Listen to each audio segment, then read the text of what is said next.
El doctor Jorge Mario Galdós, juez de la Cámara de Apelaciones en lo Civil y Comercial de Azul, profesor invitado permanente de posgrado de Maestrías de Derecho de Daños y de Derecho Ambiental de la Facultad de Derecho de la Universidad Nacional de Buenos Aires y de la Facultad de Ciencias Jurídicas y Sociales de la Universidad Nacional del Litoral y de Tucumán.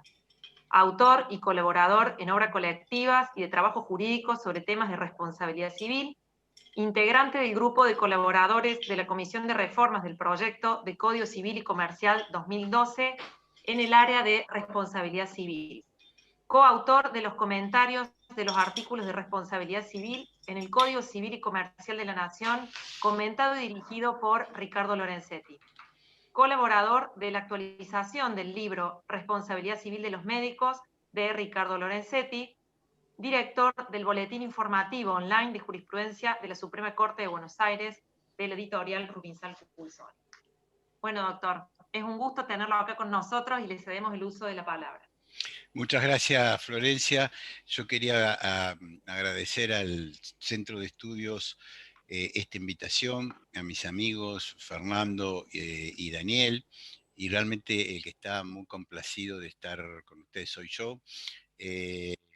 Así que muchas gracias en el doble sentido. Gracias por la invitación y gracias que puedo compartirlo habiendo superado las circunstancias un poco adversas. El tema es la teoría general de la prevención del daño. Y si les parece, la vamos a tratar formulando algún tipo de interrogantes y a partir de allí intentando dar algunas respuestas, porque es un tema que genera más dudas que certezas. Antes que nada, son 7 menos 20, casi menos cuarto. ¿Hasta qué hora tenemos, Florencia, la exposición para después intercambiar ideas y demás? No te escucho, perdón. Fernando, si te parece una hora, entre lo que a criterio suyo, aproximadamente. Perfecto, Jorge, listo. Cuando los veo cansados, cortamos. Con total libertad. Perfecto. Antes que nada, y a modo de introducción, quería hacer una comparación entre las 3 reglas de la robótica de Asimov con las 3 reglas de Ulpiano. Las 3 reglas de la robótica dicen, primero, un robot no hará daño a un ser humano ni por inacción permitirá que un ser humano sufra daño. Segundo, un robot no hará daño a un ser humano un robot debe cumplir las órdenes dadas por los seres humanos a excepción de que vulneren la regla primera. Tercero, un robot debe proteger su propia existencia en la medida que esta protección no entre en conflicto con las reglas 1 y 2. Y Ulpiano, como sabemos, hablaba de vivir honestamente, no dañar al otro y dar a cada uno lo suyo. No dañar a otro significa que quien se abstiene de la conducta prohibida por las leyes obedece al precepto de no hacer daño a nadie, siendo justo, etcétera, etcétera. ¿Qué tienen en común la robótica y las 3 reglas de la robótica con las 3 reglas de Ulpiano?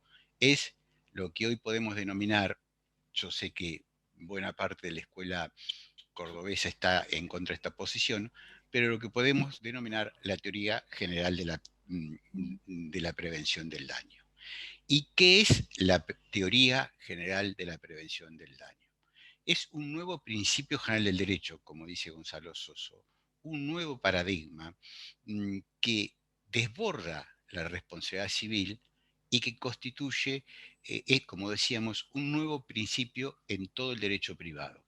Y cuando hago así es porque está diseminado en todo el Código Civil. Si nos hacemos la pregunta, ¿dónde está la prevención? Está en primer lugar, ahora lo vemos más cercano, en el Código Civil, pero también tiene fuente convencional y tiene fuente constitucional. Y si analizamos el Código Civil, vemos que está presente como en 30 artículos, empezando por el 9, el abuso general del derecho, que tiene de particularidad la importancia de estar en el título preliminar y entonces proyecta sus efectos como pórtico de entrada, como decía Kemal Maher, en cuanto a los antecedentes, igual a la representación e importancia del título preliminar, proyecta sus efectos sobre todo el código. Termina en el artículo 2604 sobre derecho internacional privado. está presente, no los voy a nombrar, además por razones de tiempo, en las afectaciones y en la protección de los derechos personalísimos, de los artículos 51. Yo esto lo tengo escrito en algunos trabajitos que después le voy a mandar, así que por si les interesa el sábado a la noche y no tienen nada que hacer, nosotros acá estamos fase 12, no se puede salir mucho, y no se allá a las 20, oportunidad ideal. Eh, eh, eh, Está en derecho de familia, en materia de derechos reales. Por ejemplo, en el artículo 11, abuso de posición dominante, remite al abuso del derecho del artículo 10. El juez debe evitar los efectos del ejercicio abusivo o de la situación jurídica abusiva y procurar la reposición de cosas al estado anterior. El, el primer, mm, mm, la primera presencia del principio general.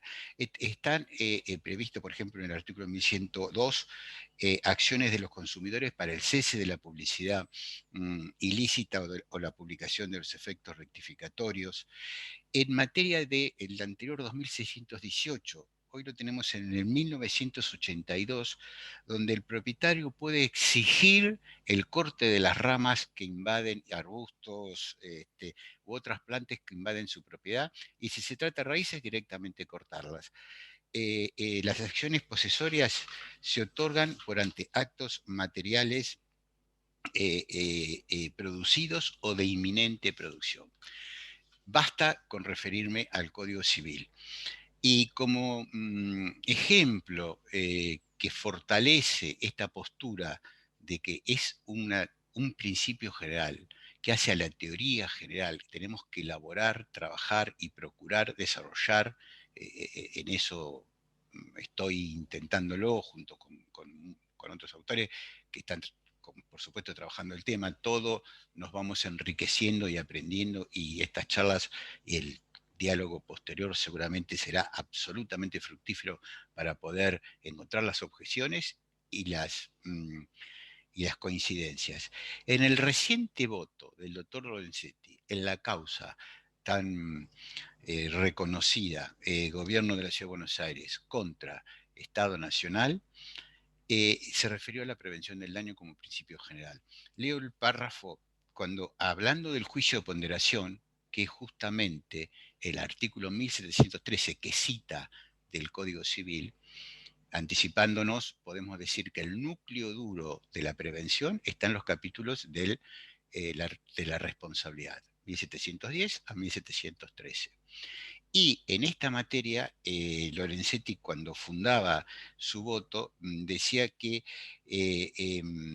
el, hay que efectuar el juicio de ponderación y que el Estado no tiene facultades para limitar el derecho de una persona para ejercer su derecho a la educación, excepto cuando puede constituirse en una causa de daños a terceros, artículo 19 de la Constitución Nacional, siempre que no signifique una afectación esencial del derecho.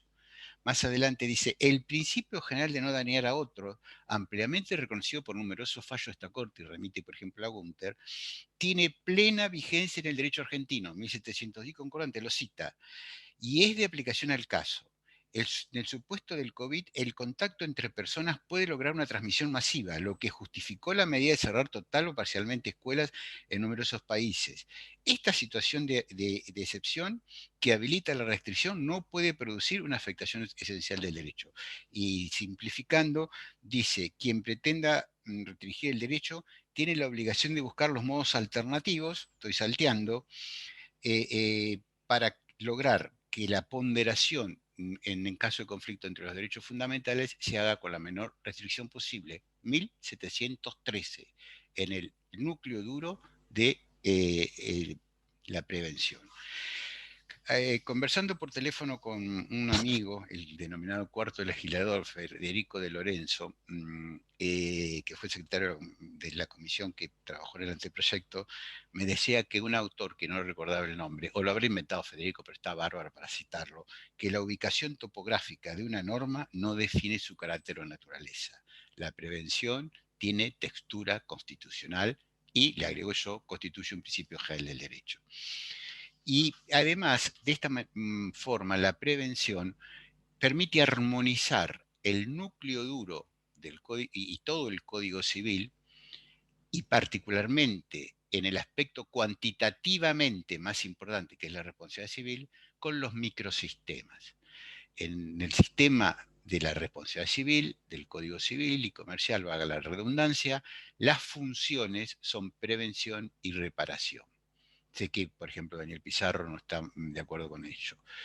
Y en el ámbito ello inyecta su impronta en el ámbito de los microsistemas. En el derecho de consumo tenemos prevención, resarcimiento y daños punitivos. Por ejemplo, en el derecho ambiental tenemos precaución, que es antes que la prevención, prevención, la reparación de acuerdo a la modalidad de la Ley General del Ambiente, que es indemnización sustitutiva solo en caso que no se pueda retrotraer la situación del caso anterior, y no hay punición. De modo tal que la prevención del Código Civil, que deriva de la Constitución, se traslada a los microsistemas. Entonces cabe la pregunta, ¿la prevención es privativa del Código Civil? No. La prevención del Código Civil reglamenta el artículo 19 de la Constitución Nacional, que junto con el 42, vinculado a los usuarios y consumidores, constituyen el soporte normativo, insisto, del linaje constitucional. Y si vemos o indagamos en ciertas, lo que veremos después, tutelas preferenciadas, tutelas preferentes, dice Berizonce, tutelas reforzadas, tutelas especiales de protección de los vulnerables, ancianos, niños, menores, cuestiones de violencia de género. En esos supuestos, como en otros tantos, como en el bozal legal o tutela inhibisoria de expresión, tenemos una catarata enorme de fuente convencional. Los tratados internacionales, los macheteé, pero no los voy a leer, constituyen el soporte normativo supra o constitucional equiparados a la Constitución porque provienen de los tratados. Otra pregunta, ¿cuáles son los fundamentos? El artículo 19 de la Constitución, no hay duda, el principio de no dañar a otro.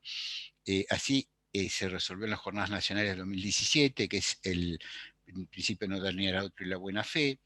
Boeres señala que se funda en el deber de solidaridad y de actuar de buena fe. Matilde Zavala, la recordada Matilde, dice, en el mínimo sentido de solidaridad humana y amor al prójimo. Federico Lorenzo, en el deber de cooperación, información y advertencia del daño. Y aquí sí advertimos, como lo hacen Noemí Nicolau, y también Florencia en ese trabajo premiado sobre prevención, premiado por la Academia, que todos ustedes sabrán y compartirán su alegría y el orgullo, se refiere a la necesidad de la prudencia, porque que no desconocemos, porque la prevención, al imponer un deber de actuar por acción u omisión, tiene una afectación a la libertad de los terceros. Por eso en la materia debemos ser firmes pero prudentes. ¿Con qué otras denominaciones se conoce la prevención del daño? Veamos algunas. Función preventiva de la responsabilidad, tutela inhibitoria, tutela civil inhibitoria, tutela inhibitoria contra daños, etcétera, etcétera. Tenemos una proliferación de denominaciones que no ayudan a identificar el instituto del que hablamos. También la prevención desde el punto de vista del ámbito de la responsabilidad se ha denominado históricamente de distintas maneras. Por ejemplo, el deber del acreedor de mitigar el daño, el deber del acreedor de no agravar el daño, el deber del acreedor de disminuir la producción del daño. Y esto ya lo trataba Busso. Busso lo ubicaba en los presupuestos de la responsabilidad civil a la prevención en la relación de causalidad. Alterini y López Cabana y Amal lo ubicaban en el ámbito de la causalidad. En un precedente fenomenal de Aida Kemalmacher del año 95 lo ubica en el ámbito de la concausa. Otra pregunta que no podemos formular entonces, perdón, a modo de cierre, con palabras de Lorenzetti, vertidas antes en el nuevo código, del nuevo Código Civil y Comercial, sostenía que la tutela inhibitoria, que siempre tiene una finalidad preventiva, admite como género dos especies, una acción cautelar, que es provisoria, y una acción definitiva. Esto hoy día está modificado por los artículos 1710 al 1713. Es importante señalar que cuando hablamos de tutela preventiva, estamos hablando de muchas cosas. Y acá una de las propuestas es que todos intentemos ponernos de acuerdo en las cuestiones terminológicas, porque usamos distintas denominaciones para referirnos al mismo instituto jurídico, lo cual contribuye a cierta confusión. Tutela preventiva o acción preventiva, como dice el 1711, o con más precisión dogmática, la pretensión preventiva, también yo lo suelo llamar, cuando lo encorsetamos en la responsabilidad preventiva, por oposición a responsabilidad de reparación, eh, eh, tiene esa denominación porque es la función general, la tutela de prevención del daño, es decir, el marco genérico con el que definimos el instituto. Pero tutela preventiva también se la utiliza para identificar las distintas medidas instrumentales o sustanciales que están vigentes, el mandato preventivo, incluso las procesales, cautelar innovativa, están presentes en las distintas modalidades en las que actúa. Y tiene una tercera acepción, que se denomina tutela preventiva a lo que es realmente una sentencia anticipada o un anticipo de jurisdicción. Entonces, cuando hablamos de tutela preventiva, tenemos que identificar a qué tipo, a qué clase de tutela nos estamos refiriendo, porque tenemos un problema de proliferación de denominaciones. La otra pregunta, ¿por qué la función preventiva puede ser procesal o sustancial? ¿Y qué dificultades presenta? Y acá tenemos que reconocer que los primeros en trabajar en este tema, desde otra visión, fueron los procesalistas, con el Grupo La Plata, liderado por Morelo, a quien que tanto apreciaba a Fernando, y por el Grupo La Plata y por el Grupo del Litoral, liderado en este caso por Peirano. Fíjense que los procesalistas estudiaron el proceso urgente y estudiaron el proceso urgente y sus distintas variedades, institutos y ramificaciones para garantizar la eficacia y la rapidez del proceso, con esa visión.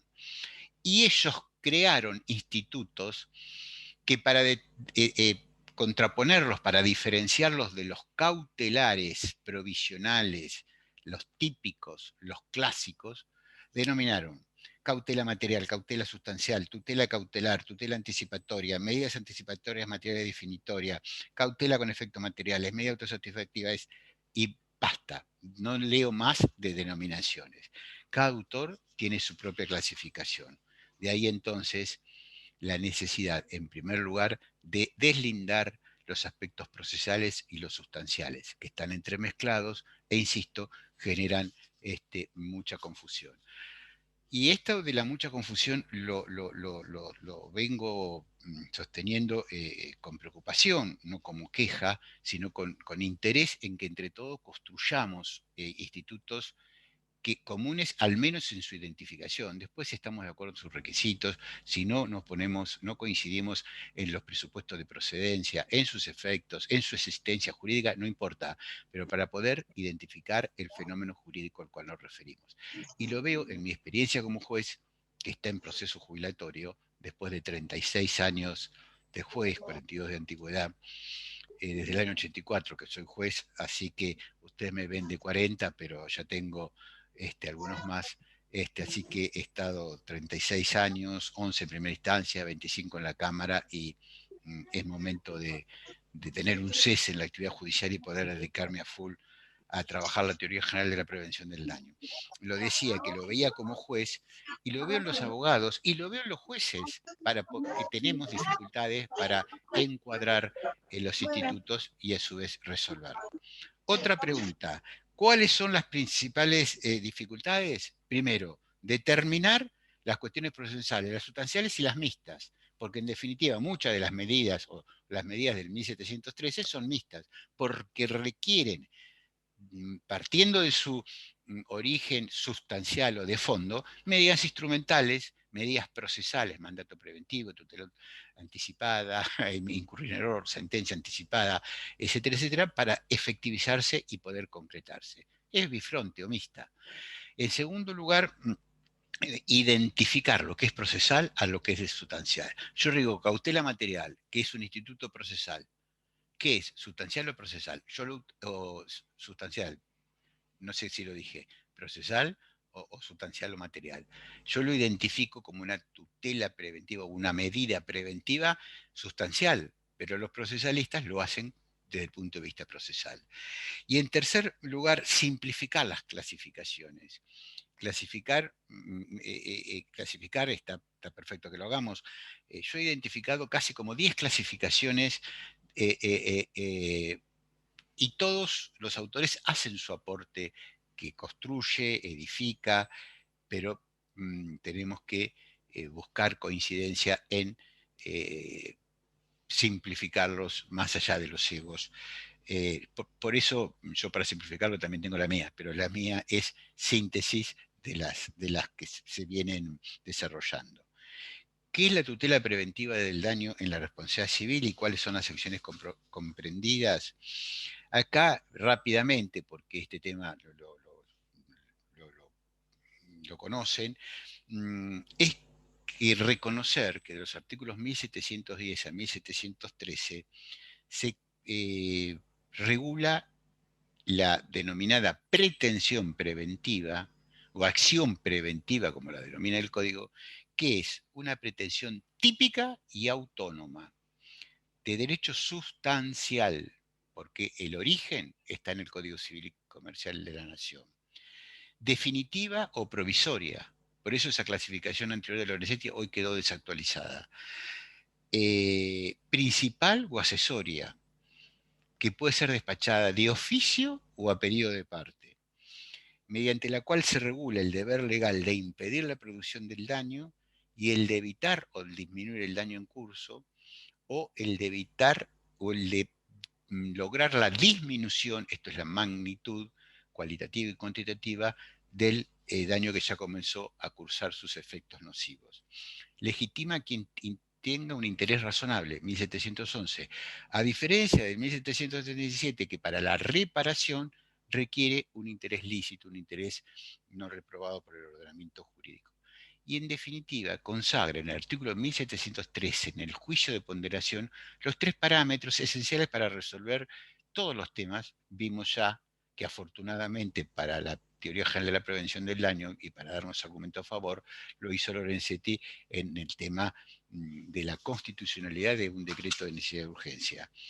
El juicio de ponderación significa lograr armonizar los derechos en pugna con la menor restricción posible, la mayor efectividad de la medida y la aplicación del medio más idóneo para lograr esa armonización entre lo que se restringe y lo que se concede. Las acciones previstas, las salteo, son los 3 incisos del artículo 1710. Simplemente el inciso A, el deber de evitar el daño, directamente es la reglamentación del artículo 19 de la Constitución. El segundo, yo sé que Fernando no está totalmente de acuerdo en esto, pero esta es la opinión. Me da vergüenza, Fernando. Esta es la opinión que he venido sosteniendo. Sabés que yo El de esto inciso no B, sé nada. Así que yo te sigo lo que vos me digas. está bueno que lo digas porque ahí Gustavo, Vallespín y Daniel están en una postura contraria. Así que está bueno que alguien de la escuela cordobesa se pase a este lado. Ahora se va a conectar Daniel, que está en otro curso, pero a las 7 ya me dijo que se conecta. Así No, que no hay problema, no hay no, problema. vamos a poder polemizar Ya lo estuvimos haciendo con Gustavo, que en La participamos los Plata. dos de un conversatorio en La Plata, Sí, sí, sí, yo sabía. donde yo tenía mucha hinchada, por eso la prevención logró prevalecer. Acá yo digo, la hinchada va a estar para el bando contrario, pero bueno, son los riesgos No del creo, porque aprendizaje. hay muchos chicos jóvenes y acá, así como Florencia escribió sobre ese ensayo que fue Premiado. premiado, hay unos cuantos que han presentado trabajos sobre prevención, ya sea para la adscripción, sea para maestría. En Así ese que caso, yo si es posible, Fernando, les pediría que me los manden, porque ya saben, ahí, los que están conectados, después le pasamos el mail, por Florencia, favor, y se porque le pueden, hay Jimena Mar que trabajó mucho el tema.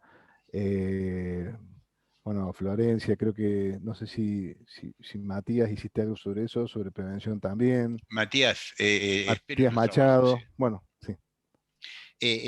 Continúo. Y creo que quedaron definidas las tres acciones. Una pregunta de las que nos venimos formulando. ¿Cuáles son las tres reglas básicas que rigen y que interrelacionan prevención con reparación? Cito Ida Kemmelmacher. No son incompatibles entre sí las funciones preventiva y la reparatoria. Segunda, ninguna prevalece sobre la otra. Tercera, rigen en la responsabilidad contractual y extracontractual. ¿Cómo se clasifican las medidas procesales y sustanciales de prevención del daño que a partir de esta charla y de este intercambio, Daniel Pizarro, que se acaba de conectar, va a ser también uno de los adalides, como se dice,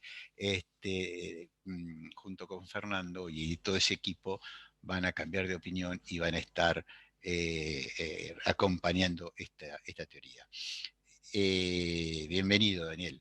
¿Cómo se clasifican entonces Gracias, Jorge. Perdón por llegar tarde. No, por favor, no te has perdido ni te perderás nada.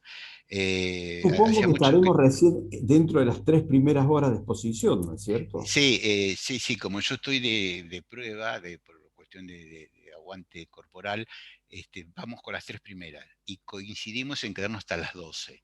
Si tenés alguna ocupación, podés ir suspendiéndola. ¿Qué te parece? Eh, em, ¿Cómo se clasifican? Esta es mi clasificación que procura simplificar, sistematizar las existentes. En primer lugar, los procesos urgentes típicos o atípicos. Amparo, habeas corpus, habeas data, acción meramente declarativa. Y estas medidas han sido y son las más utilizadas y los que en la práctica demuestran tener mayor operatividad. Amparo con medida cautelar. Lo que se otorga la medida cautelar, el amparo se desvanece y como juez hemos intentado, y cuando viene el expediente, que concluya con la conversión en definitiva de la pretensión anticipada cautelarmente, porque ocurre la pretensión de requerir un marcapasos, lo otorgan con la cautelar y el abogado actor ya obtuvo y deja, abandona el expediente. Acá convendría que el amparo, cuando se lo utiliza, porque tiene una amplia operatividad como medida mm, procesal en el ámbito, me estoy refiriendo a la cautelar, a los fines de obtener una pretensión, cuando se convierte en definitiva, sea a través de la sentencia que debería dictarse. Esto también lo he medido, lo he visto en las pretensiones de tutela inhibitoria. Yo tuve ocasión de estar en La Matanza y he traído una cantidad que no corresponde para la charla de hoy. Todas las causas de Maradona, cuando interponía los denominados bozales legales, que es una tutela de interdicción, es una tutela preventiva de prohibición de expresión. Allí lo concedían mediante medida autosatisfactiva, a veces cautelar innovativa, que luego la convertían en definitiva. Y me parecía bárbaro, independientemente de lo que pueda opinarse sobre la forma de resolver, los criterios, había resolución definitiva. Sí, entonces, primero, los procesos urgentes, típicos o atípicos. Segundo, las medidas cautelares típicas. ¿Cuáles son las típicas? Las clásicas, las que están en el código procesal. Pero cuidado, cuando yo pensaba sobre esto, digo, no, las procesales son las que están en el código procesal. Sí, pero hay provincias que tienen la tutela de urgencia en el código procesal. Muchas provincias del interior han incorporado la medida autosatisfactiva. Entonces diría, las típicas son las clásicas, las que están en el código procesal, pero que tienen su linaje clásico o tradicional, por oposición a otras medidas que aunque estén en los códigos locales, eh, eh, como las medidas autosatisfactivas, me parece que todavía están emplazadas en esta cuestión bifronte o naturaleza mixta del 1710 al 1713, más en los aspectos procesales. Entonces, procesos urgentes, medidas cautelares clásicas, medidas procesales clásicas o típicas. Tercero, las medidas procesales atípicas. ¿Cómo nació la medida autosatisfactiva? ¿Cómo nació el mandato preventivo? Fruto de los esfuerzos de la escuela procesal. ¿Y por qué? Porque a partir de los institutos clásicos, sobre todo de la medida cautelar de no innovar, de la prohibición de innovar, de allí Peirano, Morello y sus discípulos fueron pergeñando una multiplicidad de medidas cautelares o sustanciales, estamos viéndolo, atípicas, pero que tienen su origen en la escuela procesal. 4. Medidas preventivas provisorias o definitivas que surgen del Código Civil. 5. La tutela contractual típica del 1032 o las restantes tutelas preventivas contractuales. 6. La tutela preventiva autónoma. Hay 2 provincias que tienen regulada la tutela preventiva autónoma. Y hay un caso que no tenía previsto decirlo ahora, pero que lo cuento. Se resolvió en La Plata y hubo una asociación de consumidores que promovió un proceso que no era urgente, porque no todas las medidas preventivas, sustanciales o procesales son urgentes. Cuantitativamente son las más habituales, las urgentes, pero en el llamado lo que yo llamo servicio de mesa, se promovió una acción con la finalidad de informar al consumidor cuándo se iba a cobrar el servicio de mesa, que es el pancito, la manteca y demás que se concede. Y allí se resolvió con profundidad y se estudió el tema y se hizo lugar esa acción colectiva y se dispuso cómo debía en el menú de los restaurantes de La Plata identificarse en qué caso se cobraba y en qué no el servicio de mesa. Y esta no fue urgente. Y finalmente, la tutela preventiva reforzada o preferencial o preferente, la que hablaba hoy, que es la que protege a los más vulnerables, cuestiones de género, mujeres. Y esto tiene mucha importancia en un tema que también tengo un trabajito armado que después se los voy a pasar, de la prevención en las redes sociales. La prevención en las redes sociales es el tema más urgente, frente al cual, como tuve ocasión de decirlo en un trabajo para el Instituto de Derecho Civil de la Academia Nacional, sobre el cual tengo un pesimismo expectante, porque allí la prevención está haciendo un poco resultando un poco insuficiente. Entonces, ¿cuáles son? Procesos urgentes, medidas procesales cautelares típicas, medidas procesales pretorianas o atípicas, medidas preventivas sustanciales o de fondo del Código Civil, que a veces suelen confundirse o superponerse más que nada. Medidas, la tutela preventiva contractual típica, que está regulada, como dijimos, en Mendoza y Santa Cruz, la tutela preventiva autónoma, la autónoma es la que está regulada, la contractual es la que había omitido, y la tutela preferencial. Son estas categorías frente a las cuales nos manejamos habitualmente. Hay que tener presente, yo lo voy a saltear, que hay notorias diferencias entre esta pregunta. ¿Cuáles son las diferencias entre las medidas o tutelas cautelares y las medidas, las tutelas o medidas sustanciales? Las procesales se rigen por los 3 requisitos clásicos del Código Procesal.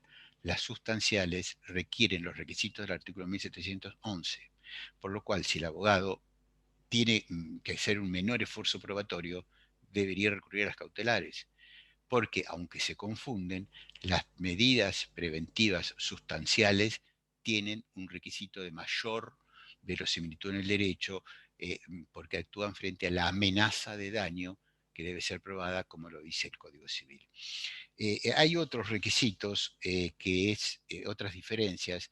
Las cautelares son instrumentales. Cuando hago así con esta mano estoy hablando de las cautelares y con esta estoy hablando de las sustanciales.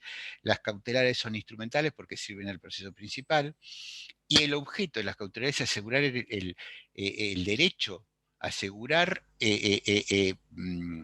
darle al acreedor vías para después poder efectivizar el derecho. El objeto de las sustanciales es la prestación principal.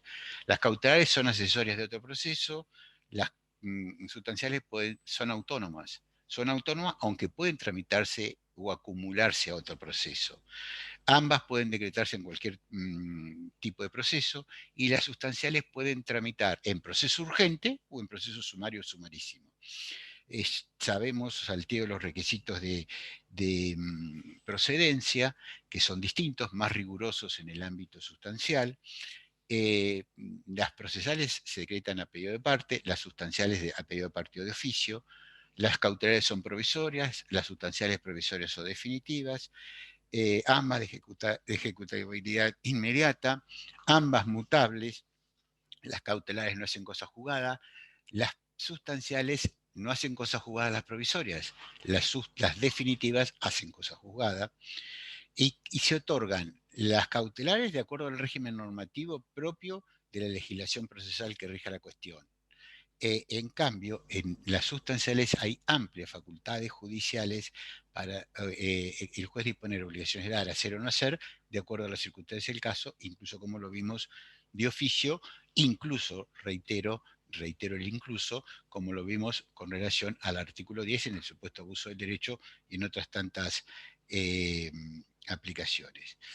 Un aspecto importante es el trámite procesal.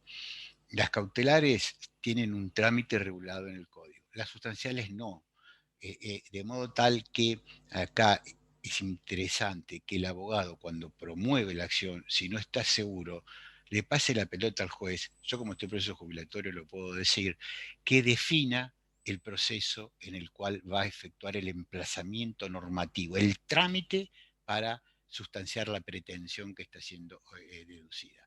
En realidad sería espectacular que el abogado pueda decir y identificar el proceso, el marco procedimental en el cual se está deduciendo, porque habitualmente se acude al amparo autónomamente con medida cautelar o está muy difundida ahora la expansión de la medida cautelar innovativa.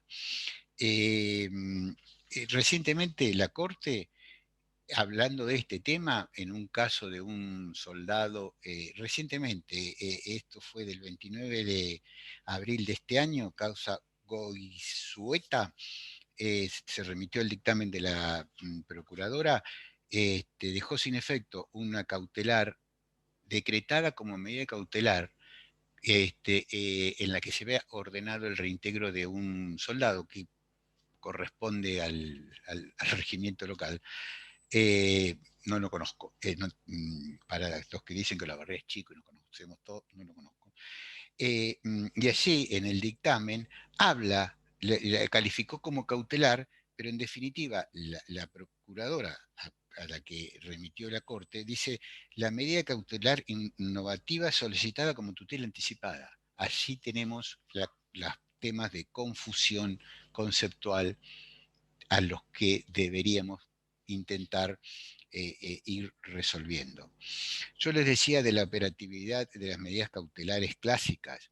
Por ejemplo, Camacho Costa, Pardo y Oliva, que son los tres supuestos de lo que hoy es técnicamente, dogmática y conceptualmente una sentencia anticipada, un anticipo de jurisdicción, aquel en el que el juez, en el trámite del proceso, adelanta la prestación objeto del proceso, la prestación objeto del proceso y la que se procura obtener, la adelanta en el trámite, durante el trámite, eso es una sentencia anticipada. La Corte la resuelve como cautelar innovativa y la funda en el artículo 203. Pese a que ahora, en la última causa, Oliva fue dictada cuando estaba vigente el Código Civil. Y recientemente la causa Maggi, aquel vecino que quería trasladarse y no podía, necesitaba, no quería, debía trasladarse de Chaco a Corrientes por un tratamiento médico y estando cerradas las fronteras interprovinciales no lo dejaban pasar, allí la causa Maggi lo resolvió, admitió ese traslado como cautelar innovativa. Yo creo que podría haber acudido, como en Oliva, al sustento normativo que hoy tenemos en el Código Civil. También una prestigiosa Cámara de Neuquén otorgó, en el marco de un juicio por la provisión de agua potable, otorgó como medida cautelar innovativa, en realidad es una sentencia anticipada, la provisión de agua en bidones en determinadas condiciones. Eso no es una cautelar innovativa, o lo es, no voy a corregir a la Corte, pero quiero decir, es una sentencia anticipada. Por eso estamos en ese ámbito al cual recurrentemente voy a volver y que es el problema de inicio, la proliferación de denominaciones y la falta de uniformidad para identificar de la misma manera al mismo fenómeno jurídico independientemente de la opinión que tengamos sobre ella. Recientemente se ordenó, en el marco de un juicio como ven, hice los deberes, estaba caído y demás con un proceso recuperatorio y traje los últimos fallos. En San Juan, el 1 de mayo de este año, se ordenó que una señora que iba a interrumpir voluntariamente el embarazo, se ordenó esa prohibición. Muy bien, la medida, dejémosla, muy bien en que se concedió un plazo de 3 días para que se promueva el proceso principal y se otorgó allí una medida cautelar de no innovar. Todo esto, y hay otros muchos ejemplos, incluso en el ámbito de los contratos, cuando el juez interfiere, dicta medidas cautelares en el ámbito de los contratos, todos estos ejemplos procuran poner de relieve la operatividad práctica de la cautelar innovativa, partiendo por la Corte, que es la que más la ha difundido y a la que más ha acudido para otorgar incluso sentencias anticipadas. ¿Todas las medidas preventivas son urgentes? No, ya lo vimos. Hay una frase famosa de Peirano: si bien todo lo cautelar es urgente, no todo lo urgente es cautelar. Cuando la medida procesal es procesal o sustancial, ya lo vimos, ya algo anticipamos, y con esto no me voy a detener demasiado.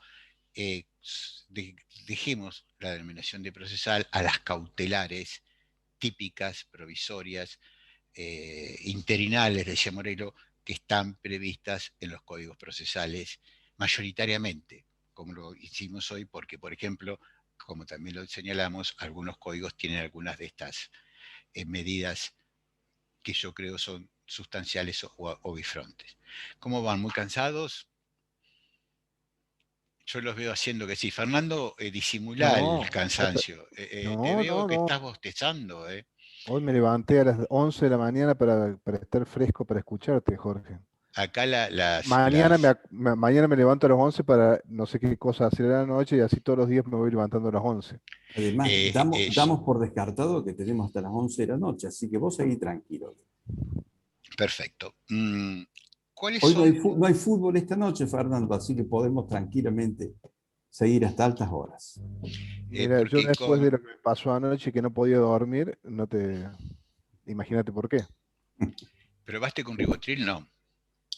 No, probé con Vera Talleres para ver si quedaba fuera del Libertador y ganó a los 93 minutos del segundo tiempo. Así que imagínate, estuve despierto hasta las 3 de la mañana con una amargura terrible. Yo te confieso que casi me quedé dormido. Miré lo malo que habrá sido el partido, así que...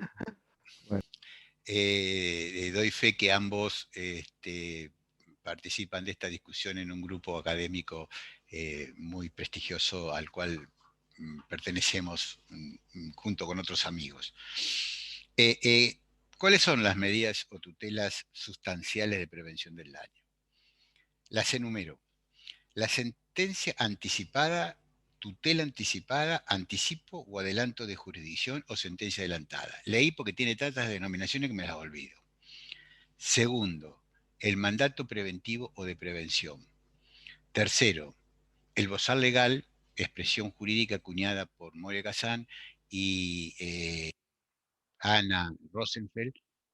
Moria fue a consultarla, es cierto esto, y le dijo, quiero que no hable de mí no sé quién, le dijo, quiero poner un bozal. Y Ana Rosenfeld, calificando y creando jurídicamente este instituto, dijo bozal legal.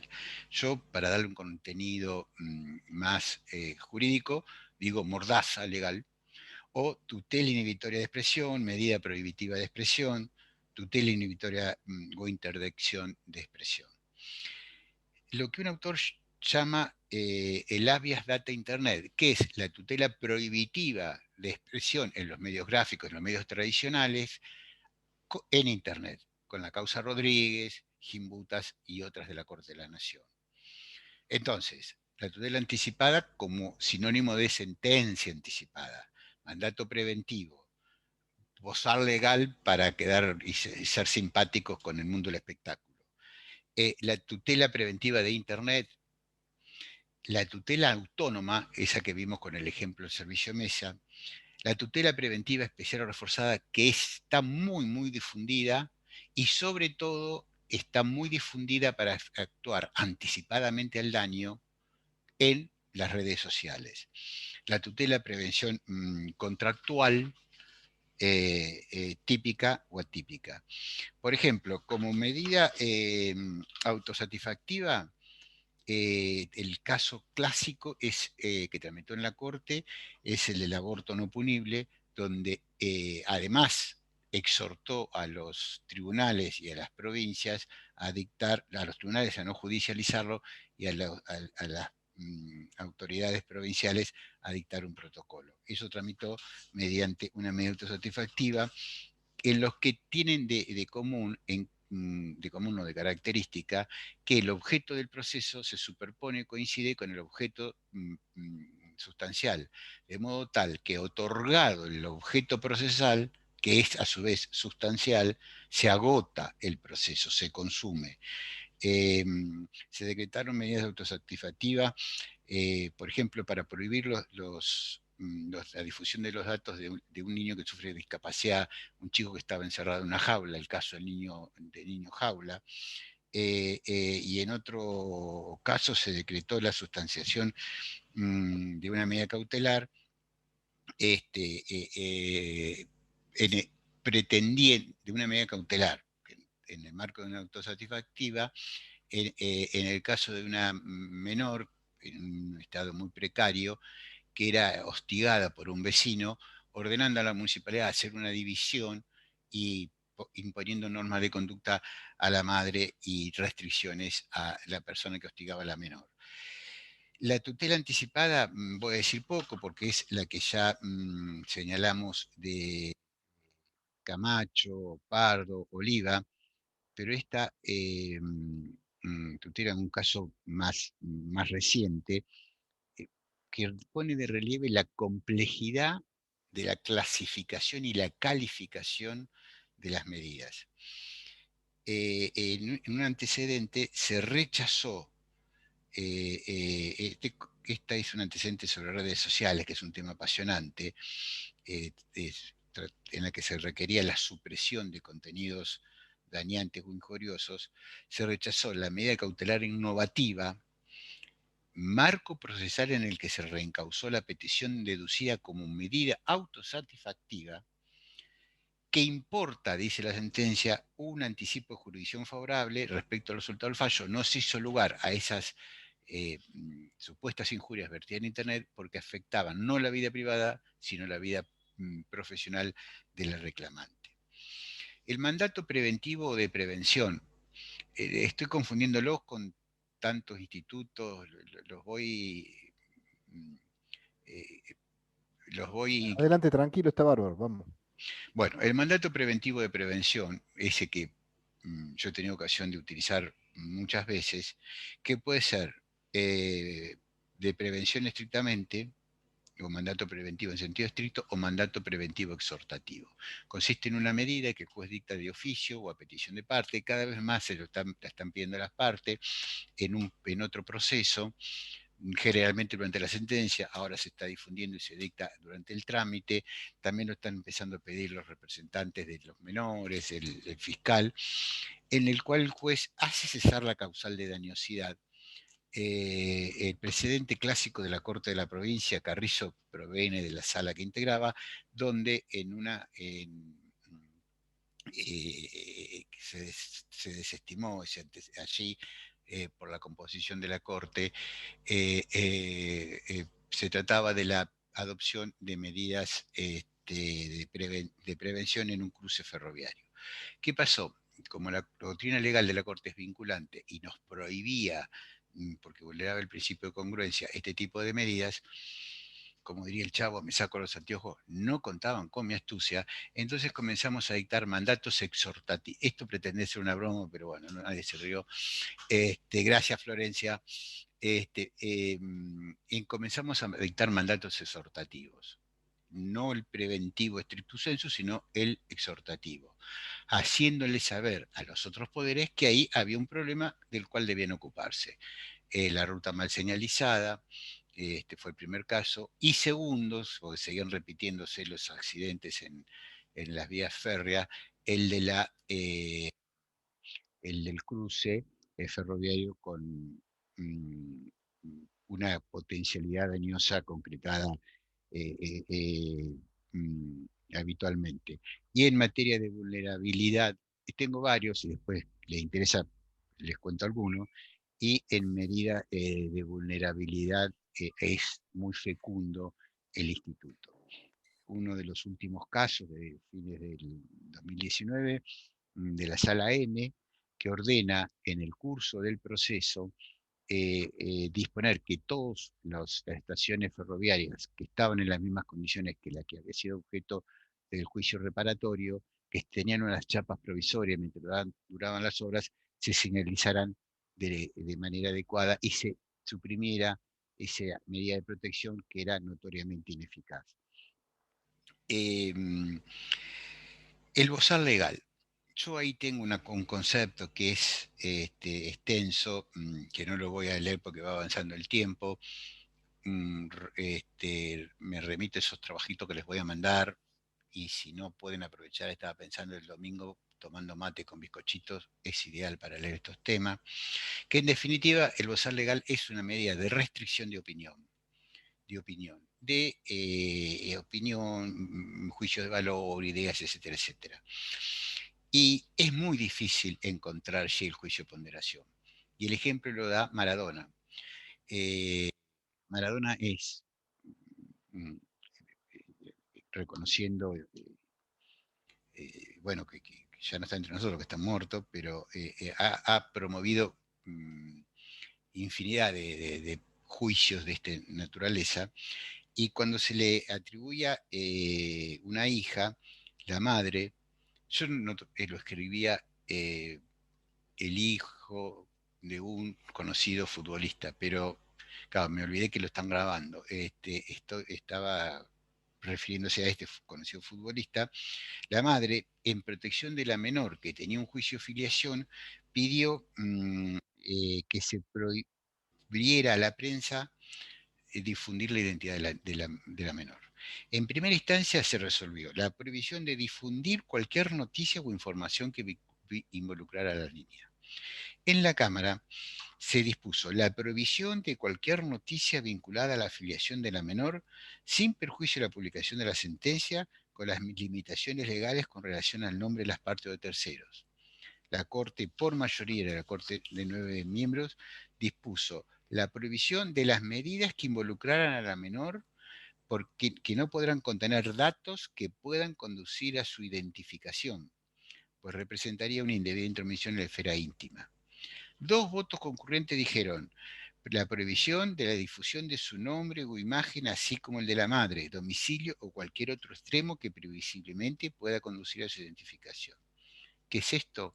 un ejemplo típico de la notoria dificultad para poder, en el juicio de ponderación, determinar cuándo opiniones, juicios de valor, ideas, bueno, en sentido amplio, digo bueno porque en sentido amplio no quiero entrar a discriminar las distintas categorías, invaden la privacidad y cómo se conjuga, se armoniza la tutela de la privacidad con la tutela de la libertad de prensa.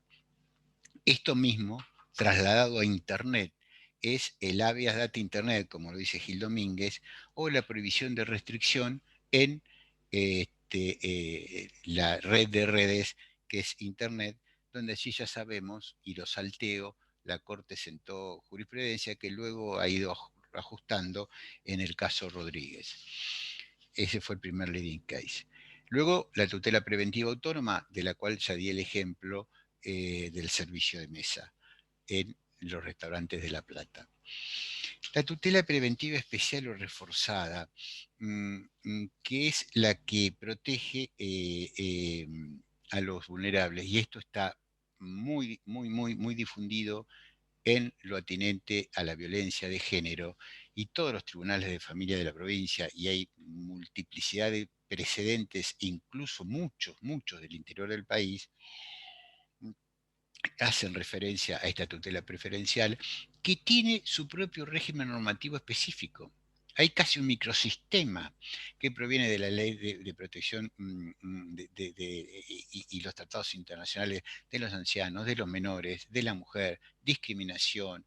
Incluso la propia ley tiene sus medidas específicas, amplias facultades del juez. A modo de ejemplo, se dispusieron en el ámbito de derecho de familia, lo clásico, los supuestos de porno venganza, para impedir la violencia de género en el caso de una mujer que era hostigada por su expareja, que publicaba contenidos de naturaleza sexual, con sustento en la ley 26485 de protección integral de la mujer, se dispusieron medidas para hacer cesar esos futuros actos y se decretó la prohibición de acceso a acercamiento al accionante y a su hijo, y que se abstenga de publicar las fotos, videos por Facebook, redes sociales, etcétera, etcétera. Y acá me gusta esto, que proceda a la inmediata eliminación de todo contenido referido en su cuenta. En un fallo, hay uno de hace unos pocos días que lo separé para contarlo, pero no me da el tiempo, se ordena esta supresión. Un problema o un tema es eliminar el objeto dañante. En este caso que se resolvió en Cipolletti, un hombre que reconoció en el proceso que se había extralimitado, aparentemente se puso en contacto por las redes con una mujer, y bueno, se volvió loco, como decía en la demanda de la mujer, y comenzó a publicar las conversaciones, y se ordenó que se abstenga, etcétera, etcétera. Pero a mí me parece que hay, además de esa abstención, que es evidente y obvia, habría que buscar si técnicamente es posible, desde el punto de vista técnico informático, tendría que consultarle a mi hijo que es técnico informático, técnico no, licenciado en informática, de paso chapeo mi condición de padre, si es posible suprimir la causa de dañosidad. Hay casos de videos íntimos difundidos en la red de redes que se han ordenado la supresión y que, pese a que Internet les da de baja, alguien desde un servidor de Hong Kong lo sube, y así sucesivamente se va renovando. Aparentemente, según parece, esto no lo afirmo categóricamente, no es posible evitar esa supresión. Pero sí se trata de WhatsApp, como era el caso de Cipolletti, allí sí creo que se puede suprimir, salvo que se lo haya mandado a terceros y después lo reproduce un tercero. Bueno, en definitiva, estos son los principios generales, y no entré en la cuestión vinculada a la tutela preventiva contractual, en todo caso, para intercambiar luego algunas ideas. Pero cierro contando la razón por la cual nació, en mi caso, la tutela preventiva contractual desde la experiencia judicial. Se trataba de una acción, fíjense, un juicio en materia de derechos reales, una acción reivindicatoria que ganó el actor frente al demandado que había reconvenido por usucapión. La usucapión fue desestimada y entonces, como había construido su casa, si bien ya sabemos que por el plazo de usucapión y demás era técnicamente de mala fe, había construido su casa parcialmente sobre el inmueble del actor, que tenía derecho a su restitución. Entonces, ¿qué hacía? Demoría la parte de la casa. ¿Cómo resolvemos con un juicio de ponderación razonable? Esto no está en la sentencia, que es Ragusi, pero era posible, está averiguado informalmente fuera del expediente, era posible hacer una subdivisión y cortar el lote en una pequeña franja o en una más amplia para anexar la casa al lote del demandado. Entonces allí, en un acto de la búsqueda de la justicia del caso, para evitar la destrucción de la casa, a la cual tenía derecho para recuperar su predio, el pequeño espacio, el actor ganancioso, ordenamos una negociación, fijando pautas, a ver si es posible que ese conflicto se resuelva por el criterio menos lesivo. Todavía no tengo noticias de cómo ha concluido la cuestión, pero ojalá sea válido el esfuerzo tanto de la justicia como el de las partes, porque allí tiene un rol muy importante el abogado.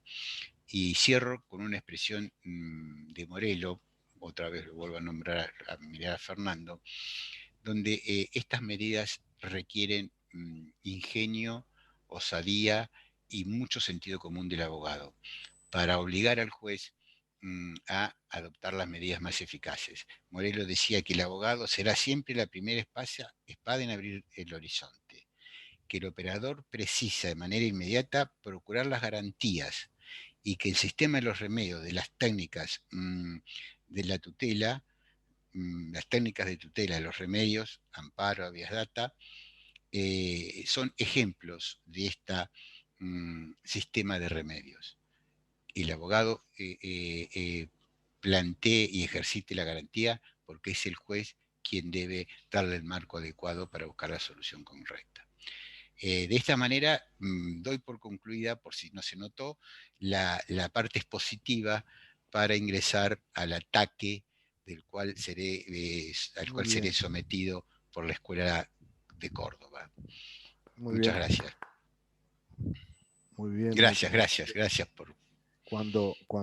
Gracias, Jorge. O sea, es que cuando armamos el temario para este año, estaban vigentes todavía la realización de las jornadas que se pasaron para el año que viene, y este es el tema de responsabilidad civil, ¿no? Sí, correcto. Y bueno, cuando teníamos que encontrar al disertante, no dudamos en que Jorge era la persona indicada en tema de prevención, porque no solo que lo has estudiado, sino que lo has aplicado con una asiduidad en tus sentencias, que siempre son materia de, o eran, ¿ya no estás más trabajando No, ya ya no vas más? estoy ¿No? en etapa, no Estás en estoy tu casa jubilado ahora, formalmente, estás en tu casa. presenté la renuncia para estar vigente a partir del 1 de junio a fines del año pasado, y fruto de la dinámica Del COVID. burocrática, todavía no Ah, tengo la renuncia aceptada.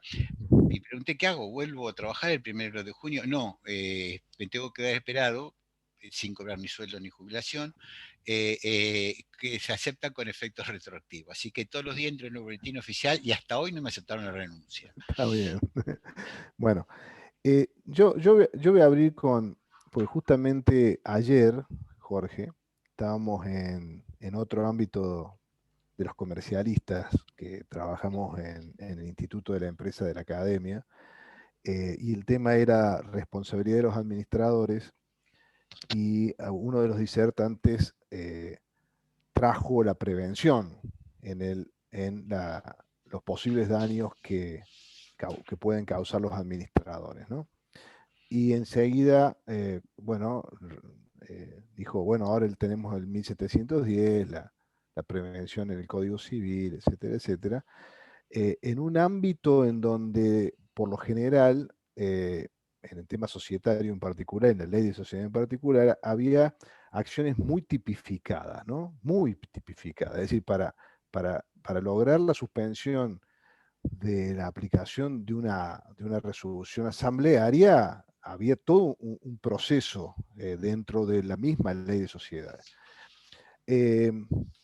Y lo que me parece que está trayendo la prevención es lo que vos planteaste un poco, diciendo, mira, fíjate todas las acciones que están apareciendo con diferentes denominaciones y con muy poca tipificación en realidad, ¿no?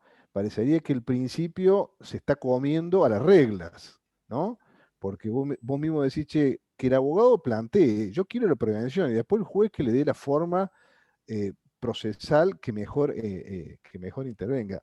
Y fíjate que hoy mismo, estaba ayer una abogada que estaba en Córdoba, ahora vive en Buenos Aires y trabaja en un estudio importante, que la han nombrado interventora en un medio de comunicación importante, ¿no? Eh, donde no se daban una cantidad de requisitos para suspender la aplicación de medidas que habían tomado en esa sociedad, y basados en el 1710 y 1713, el juez comercial dictó medidas cautelares suspendiendo todo lo que se había decidido en esa sociedad. Fíjate vos, ¿no? Eh, cómo este 1710 está llegando a ámbitos que en realidad, cuando se incorporaron al Código Civil, yo no creo que hayan estado No. en la noción, porque la noción que está, donde está, ¿viste? Siempre pensamos en la responsabilidad extracontractual. Es más, ni pensamos en la contractual, y ahora hay una fuerte, bueno, dice, está la suspensión del contrato, pero no es la única situación, la suspensión del cumplimiento, ¿no? Que parecería que es la prevención más elemental en un contrato, en ejecución de un contrato. Lo más elemental es: no suspendo si el otro no me da El garantía de 1032. que voy a cumplir, pero no es la única, y vos lo sabes bien porque vos has avanzado mucho en ese tema, ¿no? Eh, ¿Qué te parece a vos esto? Yo en realidad, igual que en el dictado de los mandatos preventivos o de otras medidas, hemos tenido, he dicho que los dos parámetros o los tres son razonabilidad, prudencia y firmeza. Firmeza en la prudencia y prudencia en la firmeza. Y pasa lo que señalaba Morelo. Cuando se pone de moda una institución, entramos en el fenómeno pendular. Pasamos de una situación al otro extremo y hay que esperar, siempre decía, hasta que se estabilice. Lo mismo es de aplicación para los regímenes que tienen su propia normativa. Por ejemplo, en las tutelas reforzadas en materia de violencia de género, ahí publiqué un trabajito sobre la prevención en el derecho de las familias. Hay que respetar el régimen microsistémico o la legislación especial y específica que regula el instituto. Y solo supletoriamente, en lo que hace a la prevención, utilizarlo de modo conceptual el marco genérico que provee el Código Civil y Comercial. En realidad, esa aplicación extensiva y expansiva que desplaza normativamente el régimen aplicable no me parece razonable, sin entrar a considerar el supuesto que planteas, porque no lo conozco. No, después te Y ha mando la habido sentencia, algunos pero intentos, disculpa, por ejemplo, les cuento. Jorge, Truffaut, no sé si lo conoces, Daniel Truffaut, que es Sí. un reconocido concursalista, él lo llama el régimen de prevención con anabólicos. A esto, pues, está inflándose, viste, como los anabólicos, viste, vos me notás que los pechos los tengo más inflados. Bueno, es porque No, la verdad empecé que no. bueno, Además no te veo. no, después nos conectamos en privado y te muestro. Pero me pareció muy inteligente Truffaut, porque por ahí, claro, los comercialistas que están, eh, incluso lo están propendiendo su utilización en el concurso, ¿no? dentro del procedimiento concursal, que es una ley extremadamente bueno, formal. Entonces dice, para evitar el daño a los acreedores, en base al principio de prevención, el juez... No. Incluso, esto es de aplicación porque se trata de un principio general, para resolver cualquier conflicto. Yo recuerdo que hace tiempo, mucho tiempo, comenté respetuosamente, pero de modo crítico, una sentencia de una Cámara que había concedido el daño moral, tema sobre el cual ha escrito 2 magníficos libros Daniel, el daño moral a uno de los damnificados indirectos, padres, hermanos, sin declarar la inconstitucionalidad del artículo 1078 y fundado en el artículo 1079. Entonces yo decía, no, el régimen legal aplicable no es el 1079, hay que ir al 1078. Después, si es constitucional o no, no lo admite. Entonces, ¿cómo hacemos la norma injusta? Decía Vidal Campos, se remueve por inconstitucionalidad. Entonces, no podemos aplicar regímenes normativos, menos un régimen normativo que, si bien tiene como la prevención su propia especificidad, no puede sustituir o reemplazar al específico. Y en esto estoy advirtiendo algunos antecedentes orientados en ese efecto anabólico al cual te estabas refiriendo. Hay algunos antecedentes de aplicación de la prevención del daño en materia contractual que son interesantes y son procedentes. Pero, por ejemplo, el otro tema del cual también mencioné, que es la negociación o la renegociación, yo he visto, me las han mandado con todo afecto, la sentencia, entonces no quiero parecer en una postura crítica de oposición, porque veo la buena fe de los jueces que han intentado aplicarlo, pero no comparto, y así, porque cuando uno no comparte ideas hay que decirlas con la única aclaración que yo lo he tenido en cuenta como juez cuando he tenido que dictar sentencias de modo permanente. Bueno, no agredir, no descalificar ni al abogado, ni al juez de primera instancia, nadie, ser muy prudente. Entonces, con esa misma prudencia, por ejemplo, hay una sentencia de un tribunal del interior que hay un periodo de quiebra y ordena renegociar y da un plazo y no fija ninguna pauta. Yo no estoy de acuerdo con esa solución. Otra que me la mandó un colega de la provincia de Buenos Aires, que en un tema, creo que era plan de ahorro, promueve una acción y ordenan la suspensión del pago por 6 meses. Me la mandaban con orgullo planteándola y yo me daba no sé qué decir, no comparto la solución. Entonces, ¿cómo lo hacía? Pero yo creo que tengamos que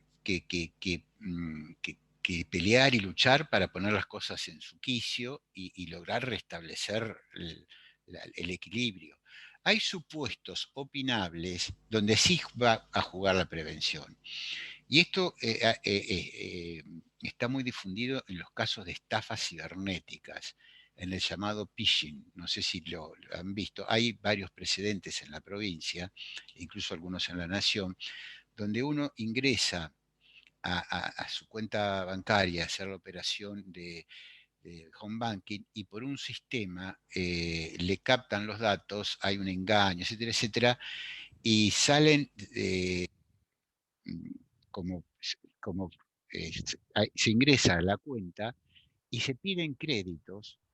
Acá está lleno, está llena Defensa del Consumidor de denuncias en estos días, Jorge. Bueno, en ese sentido, ahí están prosperando las medidas preventivas y se están utilizando las medidas preventivas sustanciales o procesales, después las vemos, y se están utilizando fundamentos sólidos para lograr la fundamentación de ese equilibrio, al menos mientras se sustancia el proceso principal o se avanza en la causa penal, que va a ser de imposible resolución. El deber de seguridad del proveedor, la mayor conocimientos técnicos por parte del proveedor, en la situación de inferioridad. Es decir, hay argumentos, hay un plexo argumental que da sustento a actuar la prevención. En Pergamino, y tuve ocasión de leerlo esta mañana, en realidad anoche, no dormí anoche, por eso estoy cansado preparando y buscando la jurisprudencia, siendo invitado por Fernando y por Daniel, tenía que traer última jurisprudencia. E incluso les traigo la de mañana. Estoy bromeando, porque has quedado muy académica, y yo lo quería hacer bien informal. Me fui. Ahora cuando me voy, cuando me olvido de algo, digo, no, el efecto de la neblina del COVID, de la neumonía, así que tengo Sí. todo el argumento. Hoy no me acordaba el 2618, digo, esto es la neblina, porque Claro. no me acordaba el antiguo, y digo, esto es neblina, no es argumento. Bueno, dejando de lado la neblina, en Pergamino se dio un voto en disidencia, cuando, en contraposición a estos otros argumentos que les señalaba, que estaban acreditados los presupuestos, por eso ahí convendría que sea cautelar, no sustancial, porque además tiene que ser cautelar porque tiene que acceder a un proceso principal. Salvo que sea una pretensión autónoma, pero autónoma es muy difícil que prospere en estos términos.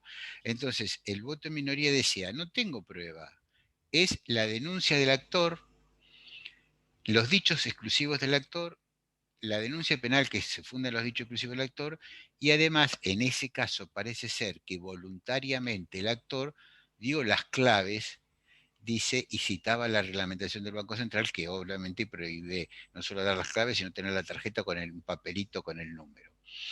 Y eso genera dudas en ese caso. Lo que ocurre, que yo incluso conozco gente joven como yo, o un poquitito de más edad, que ha sido objeto de engaño. Y han sido objeto de engaño, pero bueno, estamos en un supuesto muy específico. Y el tema donde están también muy difundido es en los planes de ahorro y en los créditos UBA. Pero lo dejo planteado nomás para no seguir agobiando con... Valentín Pap quería hacer una pregunta.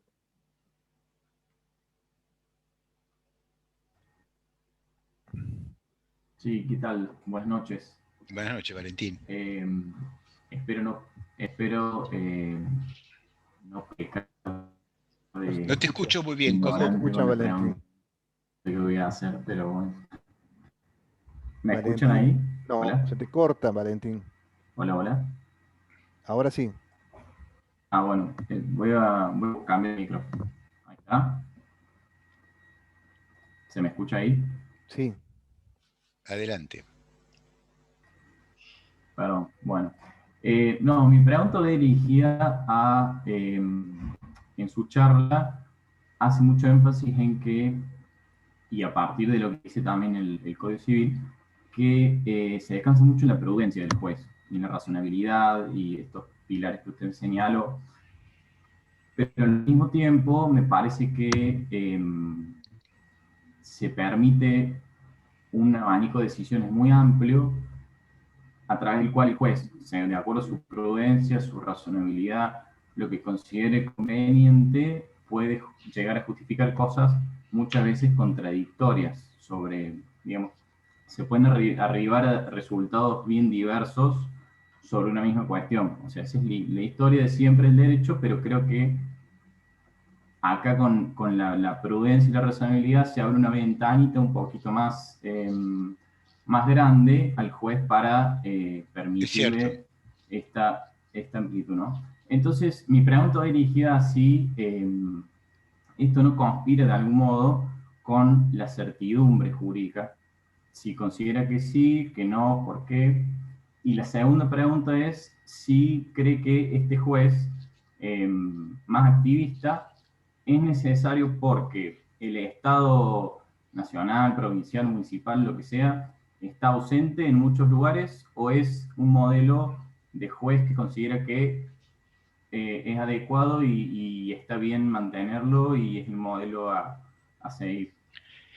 Yo creo que el juez activista es el juez de Morelo Morelo tenía, no me recuerdo bien cómo es, pero eran 3 categorías: el juez ausente, el juez espectador y el juez activo, si mal no recuerdo las tres categorías.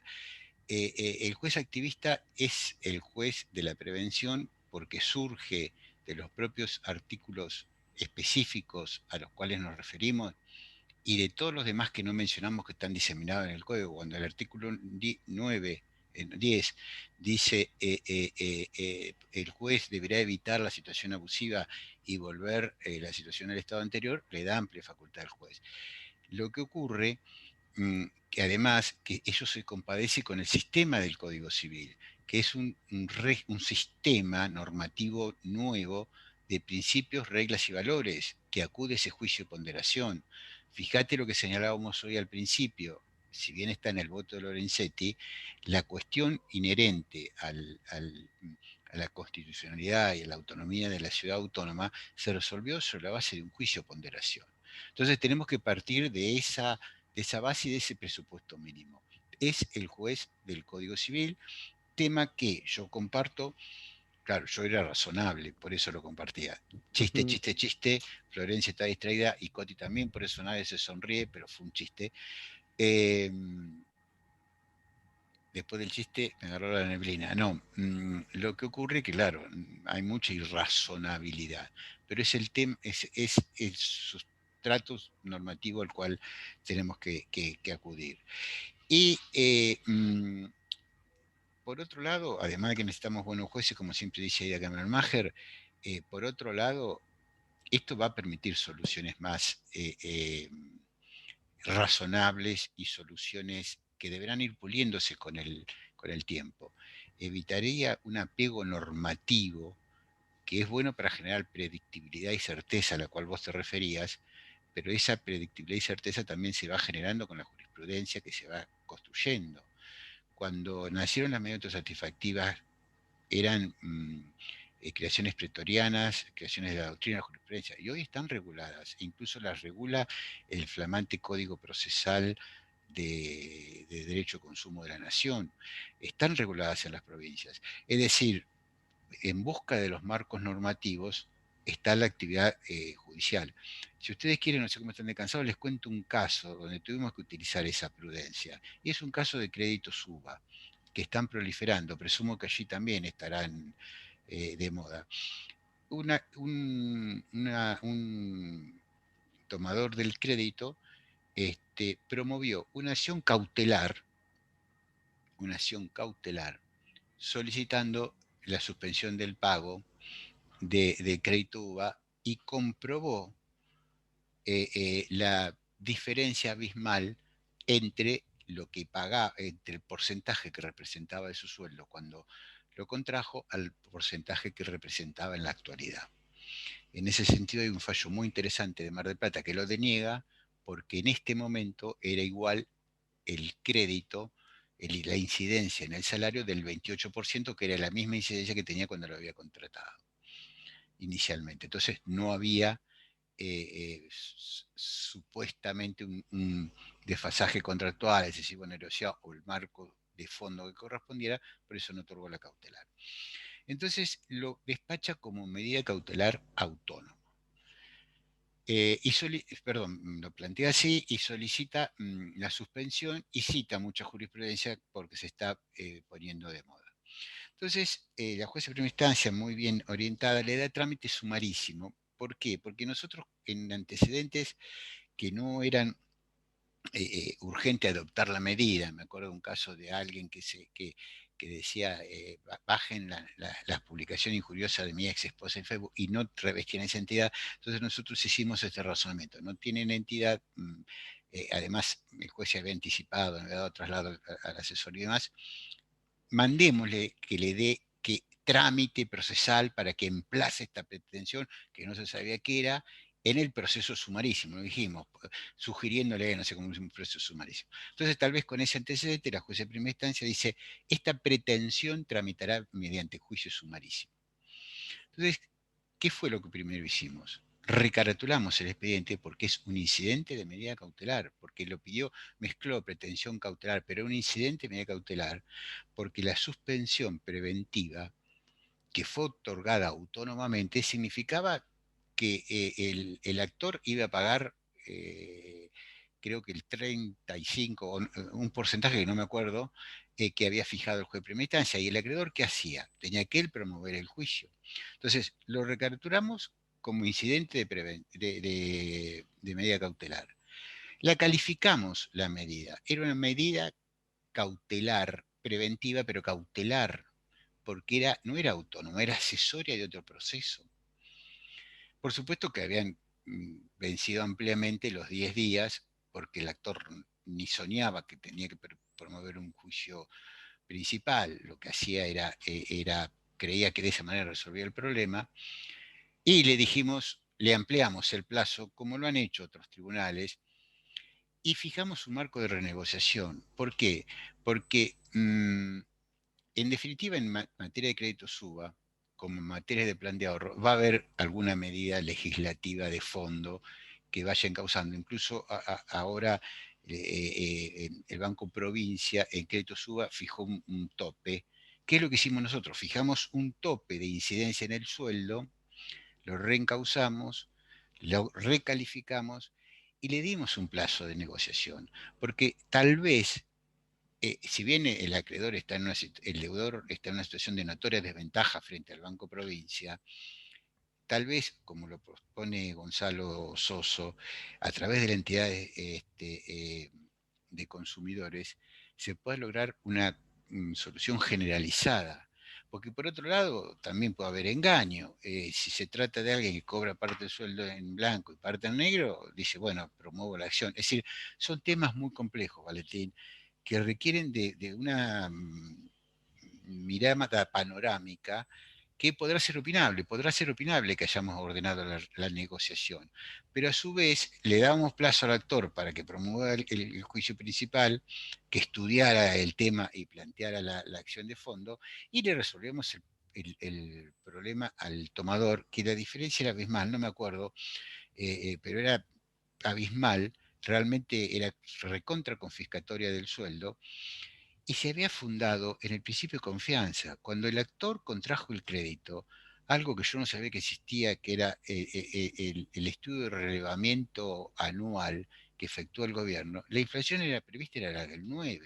Y ahora estamos con una inflación del 45%.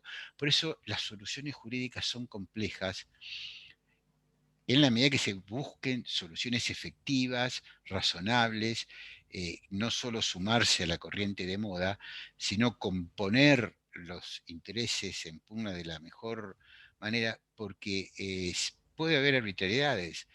Y ahí fijamos que no podía exceder de un tope que es el que se utiliza generalmente cuando uno contrae un crédito, el 30%. Sí, porque el 30 y no el 20, pero no la suspensión de pago Claro. del crédito, como está pasando en los planes de ahorro. Se ordena la suspensión y está perjudicando a quien al otro ahorrista. Pero nosotros tuvimos, lástima que la Corte, no, seguramente la Corte de la Provincia lo va a revocar.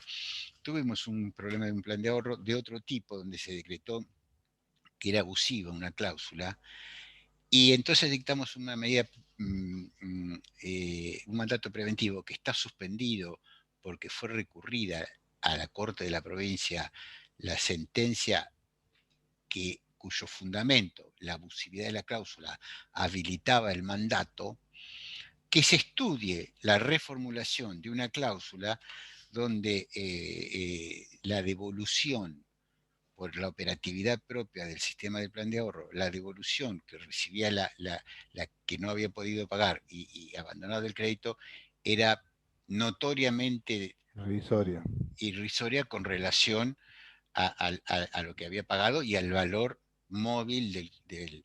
Pero yo, para estudiar eso, tuve que consultar a un especialista de plan de ahorro que me explicara cómo funcionaba.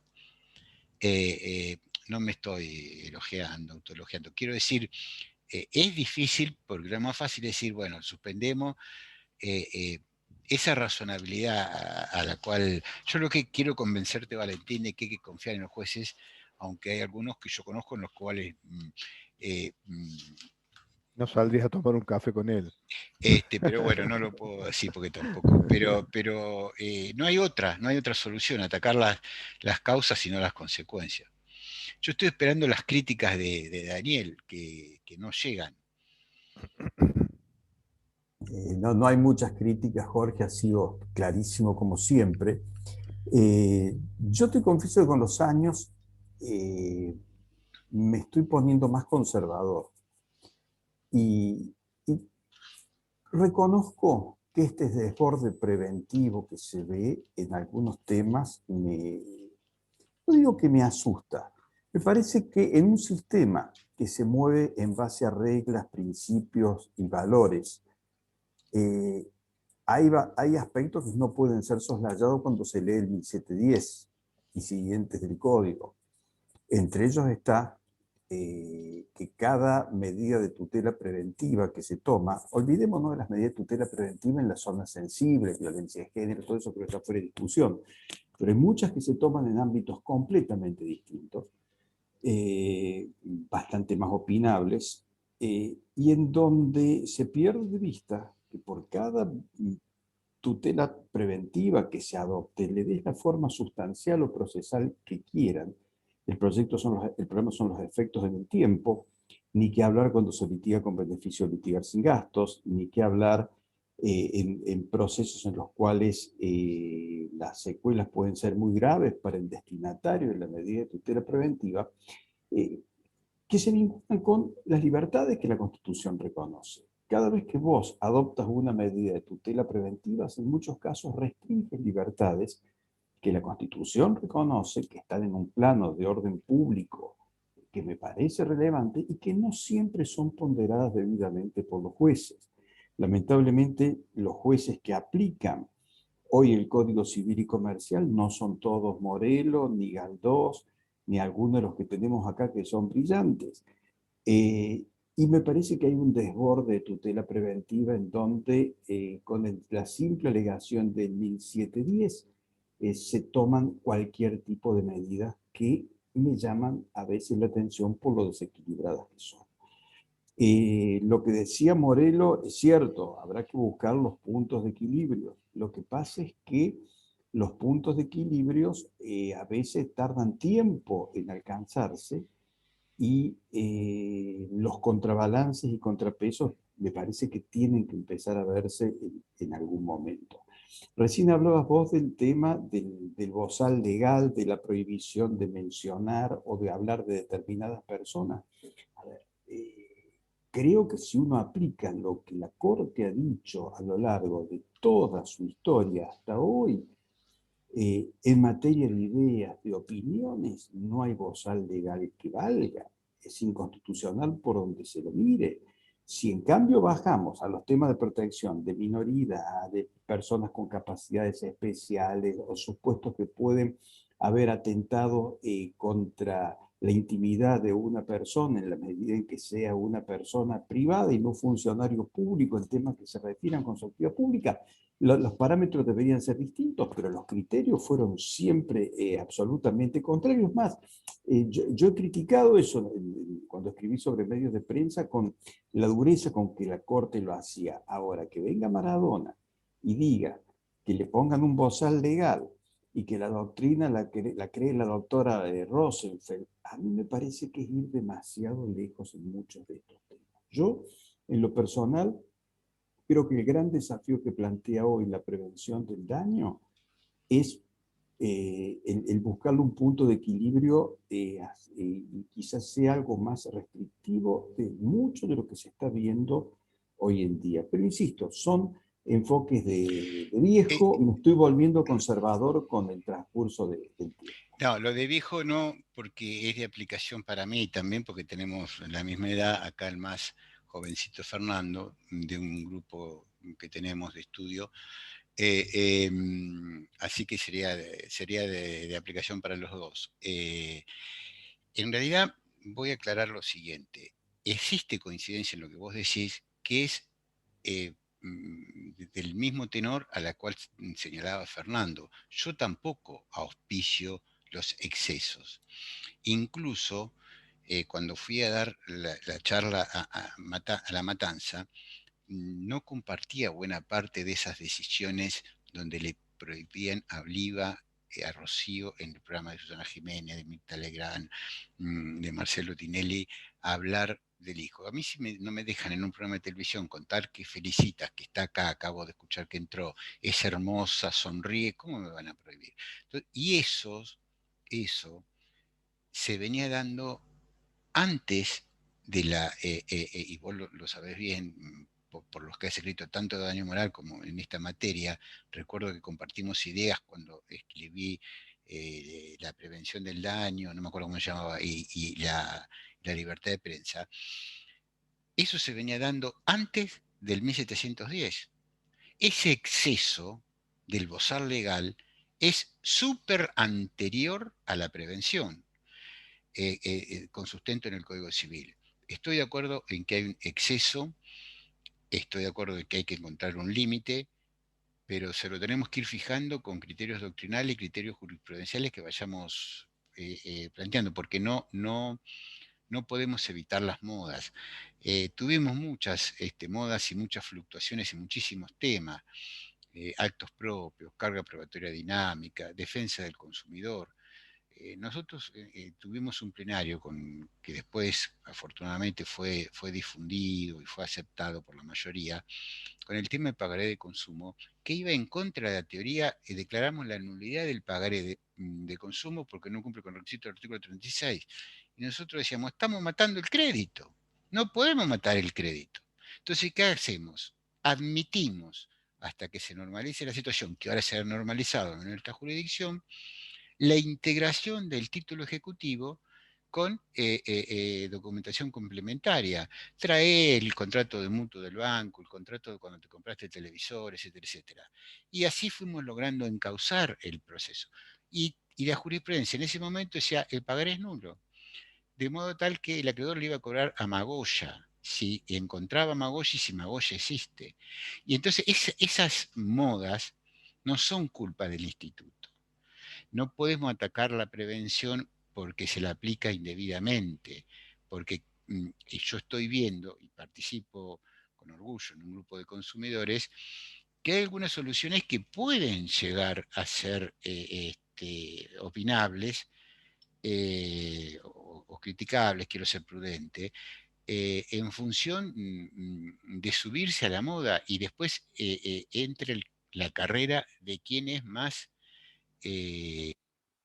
original que el resto. Yo me acuerdo que una vez me llamó un juez muy preocupado porque había dictado una medida preventiva. Y la medida preventiva era la suspensión por la noche del tránsito ferroviario, de la circulación de trenes, porque había mucho accidente. Y le digo, por favor, y dice, ¿qué hago? Revocala, pero no porque hay una audiencia, pero revocala. Decir lo que tengas que decir, porque está alterando el tránsito. Imagínate a las empresas que yo sé cuáles son, pero no importa que sepa, es porque es una cuestión regional. Revocarla de oficio de inmediato. Bueno, después le encontró una solución. Y ese juez actuó de absoluta buena fe, pero con falta de razonabilidad. Entonces, esa falta de razonabilidad lo puede hacer con la prevención o lo puede hacer con el pagaré de consumo.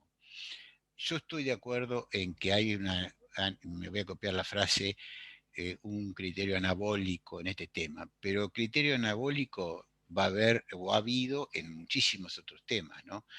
Jorge, Pero acepto las... Jorge, hay un tema que, sobre todo porque aquí hay gente que está en el Poder Judicial y Perdón, ¿quién está en el Poder Judicial? hay varios. Está Magalí, Coti, Matías Machado, Valentín. Bueno, se fue Monjo, Jimena Márquez, Monjo que es juez. Todos los demás todavía no son jueces, pero pronto lo van a hacer. Eh, Seguramente, además teniendo y semejante sí, sí, sí, no, no, además maestros. son gente con mucho futuro, por suerte. Y ¿te acordás que nosotros charlamos en algún momento, pues vos estabas en cámara y vos dictabas de Todavía no me aceptaron la oficio, renuncia y no es 1 de junio, así que bueno, todavía estoy en estás en licencia. cámara, todavía estás en cámara y, y dictabas las medidas, y yo te decía, ¿cómo haces después para controlar que el juez de primera instancia la cumpla? ¿Te acordás que yo te preguntaba cómo haces ese seguimiento? Porque no hay un juez de ejecución como en el penal, ¿no? Donde el juez penal sigue a la pena y dice, bueno, a ver, ¿la están cumpliendo o no la están cumpliendo? Y acá vos dictabas aquellos casos que tanta trascendencia tuvieron, y yo siempre te preguntaba, y Jorge, ¿después se cumplen? ¿El Estado cumple con las medidas que vos les dictabas? Y creo que después dictaste algún proveído que les obligabas a los jueces de primera instancia a, de algún modo, a rendir cuentas de cómo estaban cumpliendo, ¿no? ¿Algo así fue? En realidad, vamos a ser francos, de los mandatos preventivos que hemos dictado, el camino es complejo y sinuoso. A modo de anécdota, y yo no quiero abusar del tiempo de ustedes, en la provincia de Buenos Aires se dictó un tema de interpretación de la prioridad de paso en las avenidas. Y los tribunales decimos una cosa, la gente cree otra, la jurisprudencia de la Corte es otra.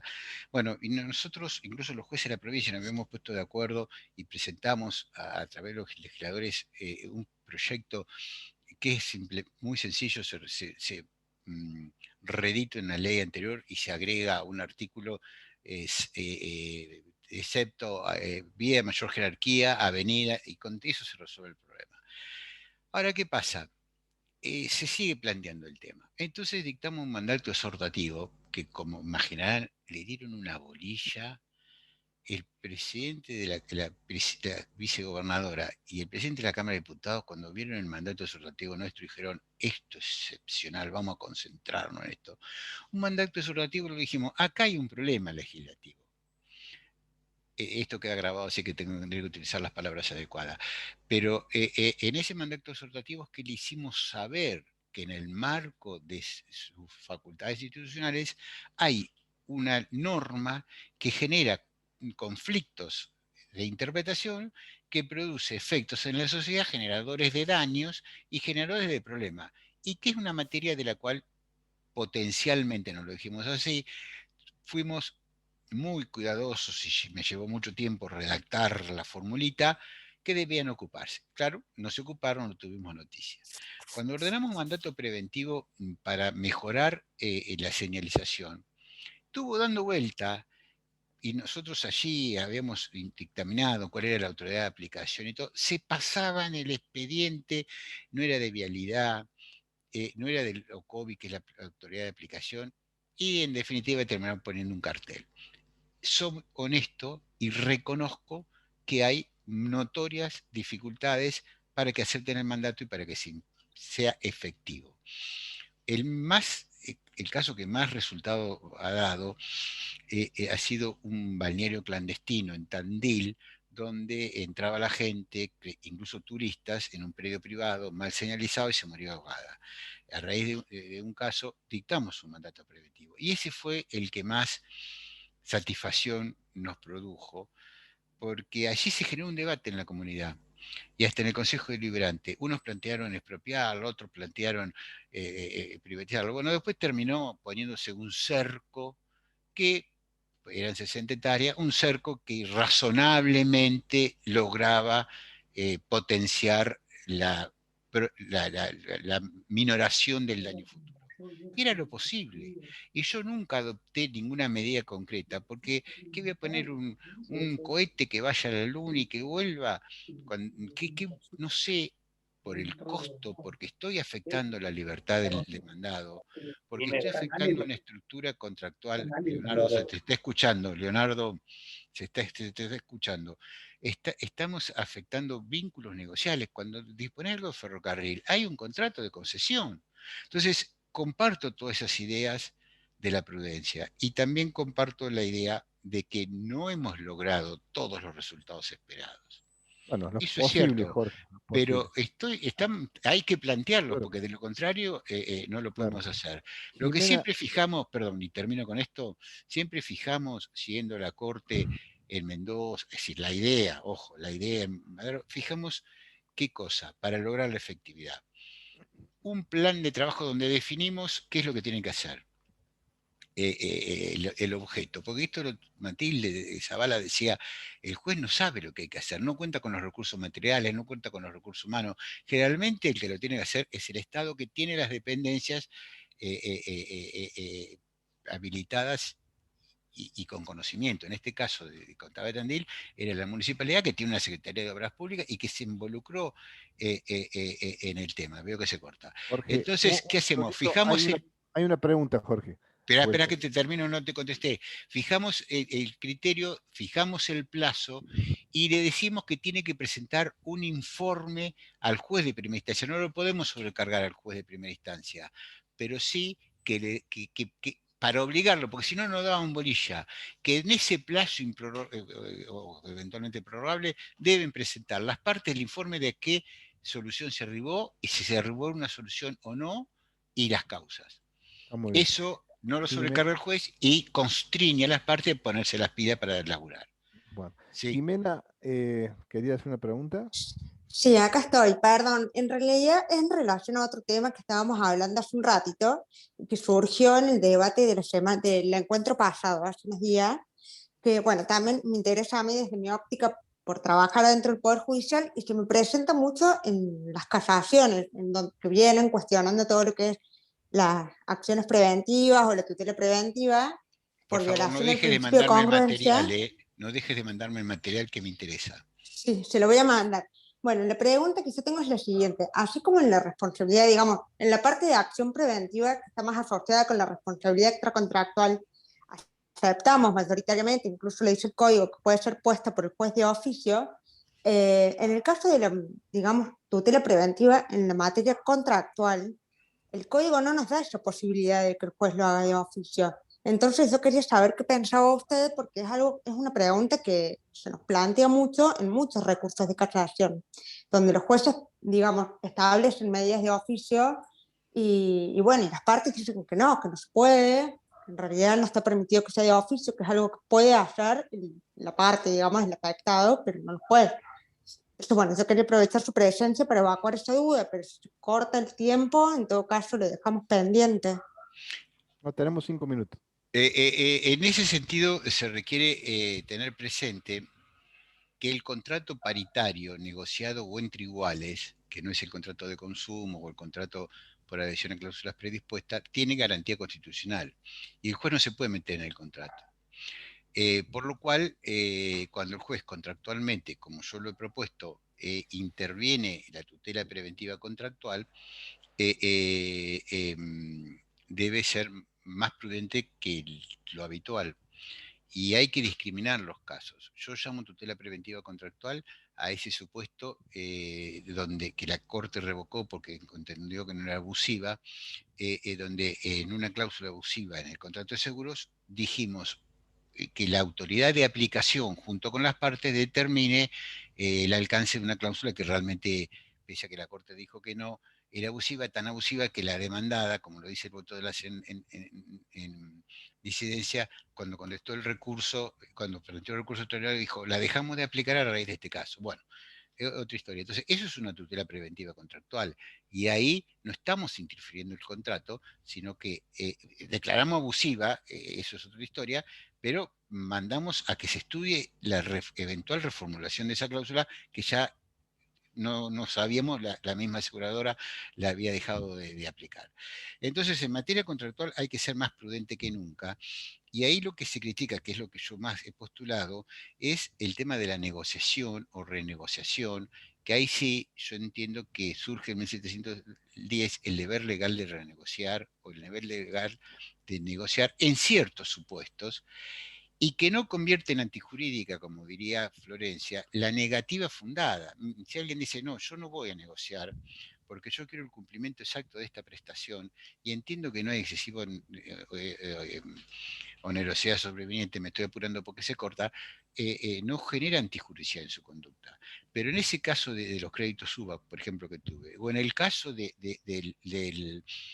inmueble que invadió y que había que destruirle la casa por 2 metros, ¿hay irrazonabilidad en darle a las partes 10, 20, 90, como en algunos casos, días para tratar de resolver ese conflicto que en definitiva, por ejemplo, en el caso de Hugo, se terminó resolviendo porque el Banco Provincia dictó una resolución interna y dijo el tope es tanto, no me acuerdo si era el 30. Entonces, son medidas contractuales, de tutela preventiva contractual, que dotadas de supuesta porque la hemos dictado nosotros, razonabilidad, logran la solución del problema, o al menos lo intentan, partiendo de la base de que el contrato, el juez no se puede meter en el contrato. Perfecto. Bueno, Muchas gracias, cerramos, doctor. Daniel, por favor. Jorgito, muchas gracias. Realmente ha sido un deleite, como siempre, escucharte. Gracias por acompañarnos, gracias por participar de este grupo que, como habrás visto, es de primerísimo nivel. Y me parece que estamos haciendo camino al andar. Esa es la sensación que queda. El derecho es una obra colectiva, inacabada, todos somos protagonistas y se hace paso a paso. Si uno mira la reforma del 68, el Código Civil y Comercial, desde que se gesta hasta 2015, que es cuando se agota con la sanción del Código Nuevo, va a poder apreciar que prácticamente todo mutó, todo evolucionó y encontró sus puntos de equilibrio. Este código tiene apenas 5 o 6 años, es muy poco tiempo, necesita esos equilibrios de los que hablaba Jorge recién y los vamos a lograr seguramente. Nuevamente, gracias Jorge. No, al contrario, gracias por la invitación. Y esperamos que podamos renovarlo el año que viene a este encuentro porque ha sido muy provechoso. Así que te despedimos con un aplauso. Gracias Fernando y gracias chicos también. Gracias, y muchas gracias, doctor. Buenas noches. Gracias, muchas gracias. Me he sentido muy cómodo y muy contento con la participación de ustedes. Gracias Cristina, Fernando, Coti, Florencia, que me ha aguantado. Decía que estaba con la defensa baja, así que mucho no hinché. Magalí, Valentín. No se notó para nada esto, ¿eh? Nada de defensas bajas. Bueno. Excelente. Bueno, muchas gracias, en serio. Gracias, El placer ha sido abrazo, para mí y Fernando pronto. Y Daniel, además del afecto hacia todos, hacia Cristina y demás, son amigos entrañables con los que estamos muy en contacto, no académicos necesariamente, lo cual un alegrón estar con ustedes y por supuesto, cuenten conmigo. Y nos alegra verte bien y repuesto del COVID. Vencí al COVID y a la neumonía, zafé, como dijo el médico. Sí, señor. Así que tengo vida por muchos años más. Un abrazo para todos. Cuídate mucho. Gracias a todos. Nos vemos unos días. Gracias. Un gusto verlos. Saludos a todos. Muchas gracias.